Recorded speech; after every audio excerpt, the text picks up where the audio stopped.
GV Prakash and Siddharth இந்த காஸ்டிங்கே பயங்கரமா இருந்துச்சு. ஸோ எப்படி நீங்க தாட் ப்ராசஸ் வந்தீங்க? அந்த ரெண்டு பேரும் என்ன யூனிக்னஸ் இருக்கும்? எனக்கு என்னது அந்த சிவப்பு மஞ்சள் பற்றி கதையை கேட்ட உடனே எனக்கு இது பண்ண உடனே எனக்கு ஃபஸ்ட்டு நான் புக் பண்ணது ஜிவி பிரகாஷ் தான். ஏன்னா ஒரு 19 வயசு பையனுடைய லுக்கில், ஏன்னா ஒரு 19 வயசு பையன் தான் இப்படி வந்து பைக் ஓட்டிட்டு எகத்தளவும் பேசிட்டு தெரியும். அதுக்கப்புறம் ஒரு மெச்சூரிட்டி வந்துடும் இல்லையா. ஸோ எனக்கு ஹீரோ வந்து முதல்ல ஃபிக்ஸ் பண்ண சித்தார்த்தா ஜிவி பிரகாஷ் தான். ஜிவி பிரகாஷ் தான் ஃபிக்ஸ் பண்ணேன். ஏன்னா அந்த ஏஜ்ல யாருமே இல்லை.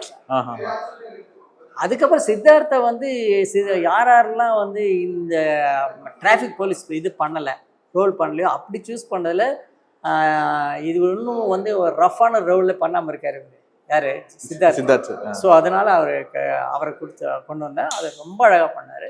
சித்தார்த்திட்ட என்ன அப்படின்னா, நீங்கள் எவ்வளோ இன்னோவேட்டிவான எவ்வளோ ப்ரோக்ரெசிவ் தாட்டோட ஒரு சப்ஜெக்ட் கொண்டு போனாலும் is the right person to do that. Okay. ஒரு ஸ்டேஜ்ல சொல்லியிருப்பாரு, பிச்சைக்காரன் எனக்கு வந்தது பட் நான் பண்ணலன்னு சொல்லிட்டு.